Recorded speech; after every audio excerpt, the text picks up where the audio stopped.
passionnés, bonjour et bienvenue dans ce nouvel épisode qui sera consacré au furet. Un animal qui ne fait pas partie de la classe reptilienne, mais qui n'en demeure pas moins intéressant.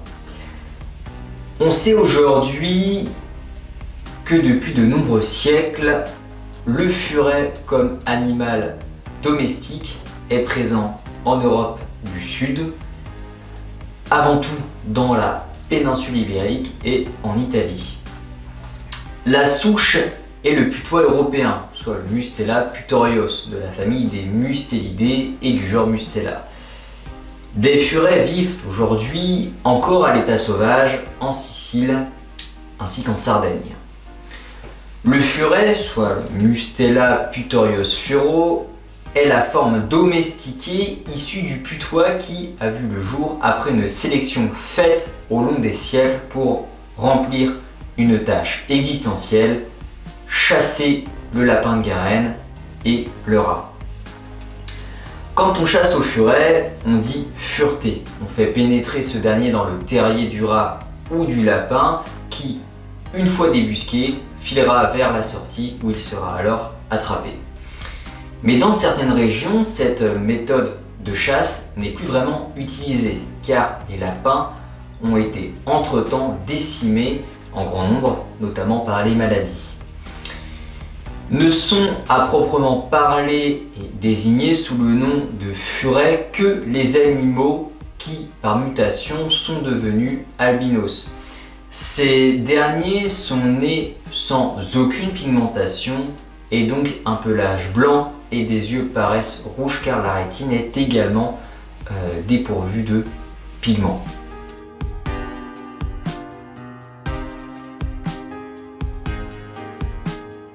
À côté des animaux de sang pur, il y a encore ceux qui sont Isabelle, blond pâle, et surtout ceux qui présentent plus ou moins nettement la teinte et le dessin du putois.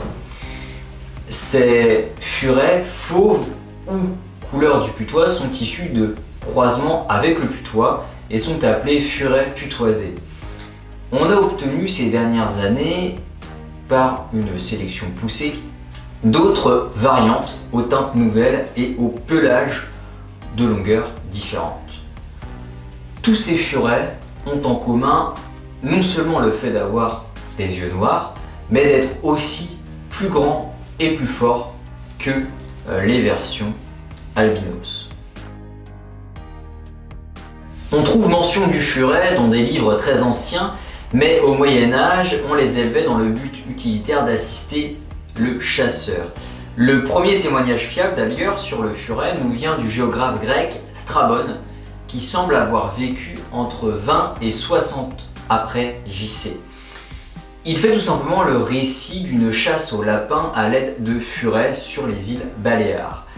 Pline l'Ancien évoque aussi ce fléau que représentaient les lapins et raconte que les insulaires demandèrent de l'aide à César Auguste, lequel leur fit parvenir quelques vivarea, terme utilisé par Pline pour désigner les furets.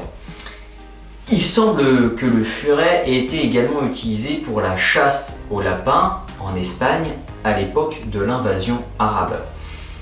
On l'appelait alors fureau. C'est ainsi qu'on désignait aussi le furet d'Isidore de Séville. On pense que le furet était surtout connu dans les pays situés à l'ouest du bassin méditerranéen. À partir de là, il se répandit ensuite dans toute l'Europe, selon la progression des lapins. On rapporte que Genghis Khan, en 1221, utilisa des furets pour la chasse. En Allemagne, Albertus Magnus mentionne l'utilisation de furets dressés. L'empereur Frédéric II, si l'on en croit ses registres de chasse de l'an 1245, aurait possédé des furets.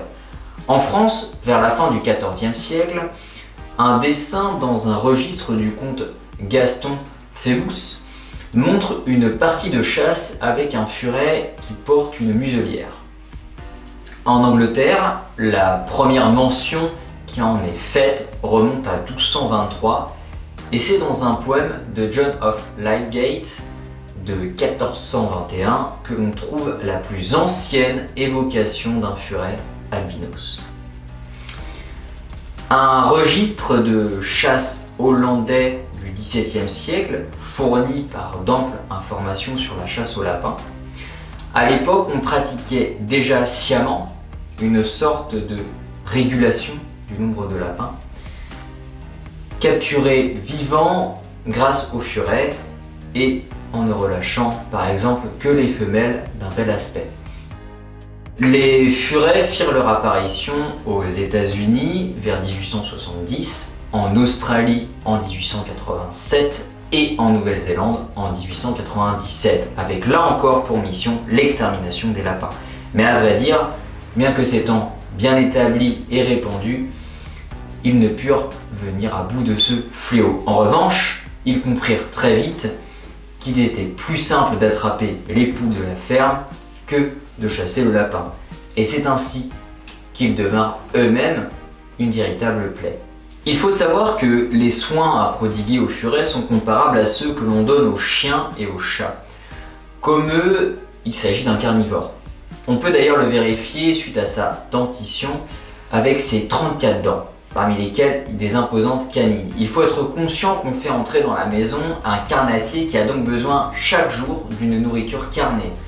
Les furets, s'ils ne sont certes plus capables de retourner à l'état sauvage, en raison même d'une domestication très ancienne, n'en ont pas perdu pour autant leur instinct de prédateur.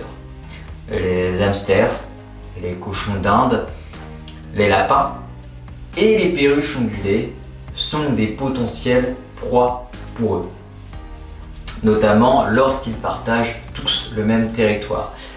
Ce qui signifie qu'il faut absolument éviter le contact entre eux pour que le furet ne provoque pas un drame en tuant et en dévorant l'un des animaux de la maison. En ce qui concerne ses caractéristiques, il faut savoir que le furet possède un corps allongé et cylindrique. La tête est dans le prolongement direct de son cou puissant.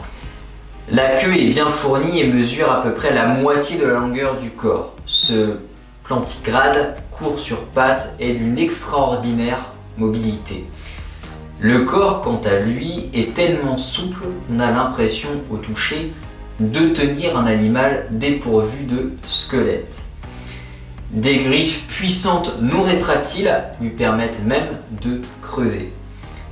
La tête, quant à elle, est relativement courte, arrondie et se termine en pointe. Ses yeux et son nez sont relativement petits. Les oreilles sont arrondies ou légèrement triangulaires et dotées d'une chambre amplificatrice caractéristique et ont une forme et une taille idéale pour les incursions dans les galeries. Son odorat et sa vue sont très développés, comme chez de nombreux prédateurs, et font du furet un chasseur redoutable qui se montre plus actif à la nuit tombante. Sa démarche est tantôt lente et traînante, et tantôt agitée et sautillante. Le plus souvent, il se déplace furtivement, le nez collé au sol à la recherche d'une proie. Quand il se sent en sécurité, il se livre souvent à de petits sauts comiques et fait entendre de curieux gloussements. Mais il reste, là encore, très attentif à tout ce qui se passe dans son environnement. Le mâle possède des glandes odorantes plus développées que la femelle. Il émet donc une odeur plus nauséabonde. Pendant la période de reproduction, il sent particulièrement fort et il marque son territoire. C'est un facteur qui ne doit pas être négligé. L'odeur caractéristique du furet est légèrement douceâtre et sauvage. Les membres de la famille s'y habituent d'ailleurs généralement assez vite lorsque l'animal se trouve dans la maison. Mais les visiteurs seront immédiatement frappés par cette odeur lorsqu'ils viendront leur rendre visite. Il est d'ailleurs recommandé d'opter pour une femelle qui dégage une odeur particulière beaucoup moins forte, qui est de surcroît plus petite et plus maniable. Elle semble donc plus raisonnable. Les exigences concernant la taille de la cage et de l'enclos, les soins et la nourriture sont quasiment les mêmes pour les mâles et les femelles. Comme chez tous les mustélidés, les mâles sont toujours plus imposants que les femelles. Ces dernières possèdent un corps compris entre 25 et 40 cm de long pour un poids pouvant atteindre 850 g, et les mâles quant à eux peuvent mesurer jusqu'à 60 cm et peuvent peser près de 2 kg. Il n'est pas non plus difficile de différencier les sexes chez les jeunes et les adultes, même en dehors de la période de reproduction. Chez les mâles, l'orifice génital se situe à peu près à hauteur du nombril. Chez la femelle, la vulve est proche de l'orifice anal. Pendant la période de reproduction, la vulve de la femelle est gonflée. Chez les mâles, les testicules sont apparents. Ils sont soumis à une variation de poids liée au photopériodisme. Autrement dit, en automne, quand les jours raccourcissent, leur corps se couvre d'une épaisse couche de graisse qui peut représenter jusqu'à 40% de leur poids. Durant l'hiver jusqu'au début printemps, ils puisent dans cette réserve de graisse pour passer entre guillemets la mauvaise période.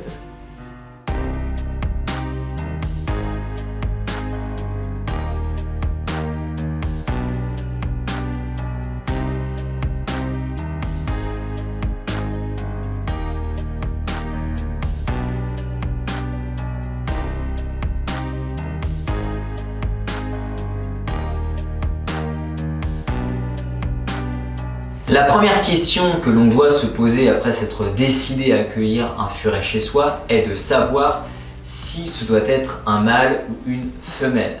Contrairement aux putois d'Europe, le furet, les femelles surtout, sont des animaux sociables.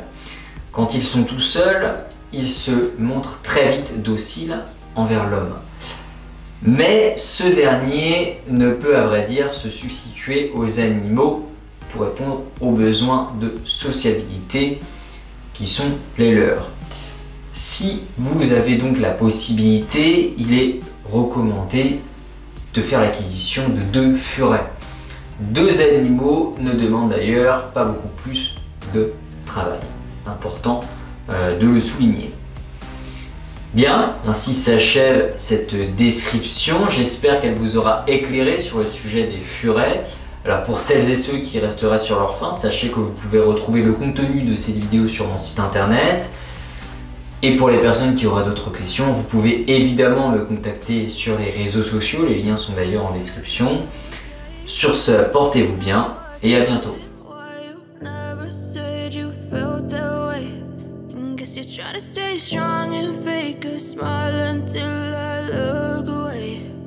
But I've known you too long, it hurts to watch your blue eyes fade to gray.